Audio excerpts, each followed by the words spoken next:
14, and today we get to see a story about a king who falls to the sin of pride. But before we get into that, I want to remind you, let's be in prayer for the Starkey family, for Jacob, Brooke, Zach, and Penelope. King Amaziah, I think that's how you say his name. I would forgive you if you had a hard time remembering some of these kings' names, because really some of them are quite similar to each other. It seems like part of the practice of this time was for kings to give their sons their own name and change two or three of the letters.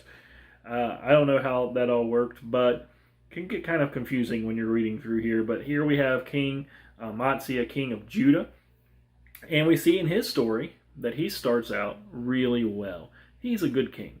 He's a king that wants to please the Lord, just like David, maybe not as much as David, like a lot of the kings in this time period.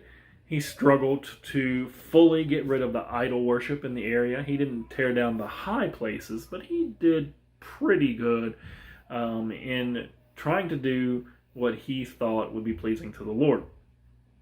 Well, God honored that. He even had victory in some battles here. We see at the beginning he goes up against Edom, and they have victory there. The problem here is not that he's not a good king, and not that he's not having victory, but after a little while, he starts to get a little full of himself. His pride begins to well up. He begins to look around and say, I'm doing a pretty good job here. I'm having some military victories. I'm doing what makes the Lord happy. Things are going pretty smooth. I think I'm a pretty good king. Well, for some reason, I don't know why, he decides, since he's doing so well with his military victories, he's going to pick a fight with Israel. And he sends a message up to them, to the king of Israel, Jehoash, and says, why don't you come down here and let's look at each other face to face. And when the first time you read that, you might think he's just sending up a friendly invitation. But the king of Israel knows exactly what he wants. He wants to pick a fight. And for his part, he tries to speak some wisdom to Amaziah. He says, listen, I know you're just feeling on top of the world right now, and you think that you can just do whatever you want, and you want to throw your weight around. But I'm telling you, you're acting a little too big for your britches, okay?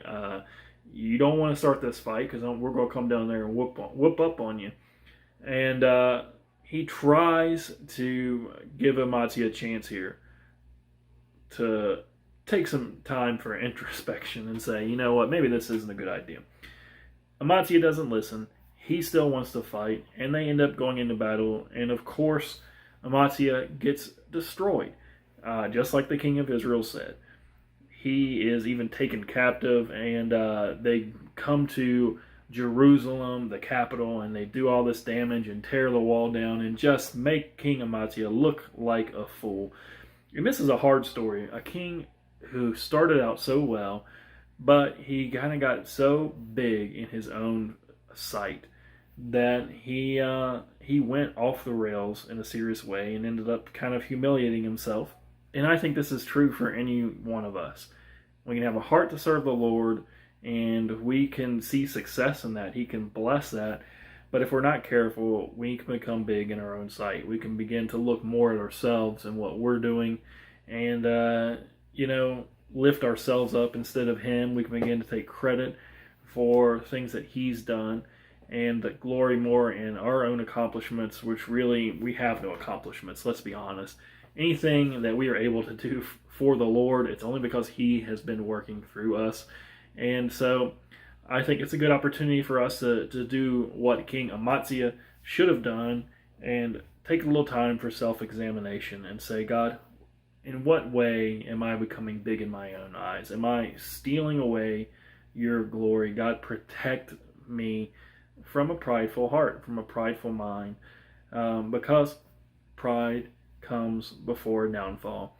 And so, thankful for the passage today. That's a reminder that we could see a man who is godly, wants to serve the Lord, but it was his pride that brought him down. I pray that this passage was a blessing to you guys today. I look forward to continue reading through 2 Kings with you.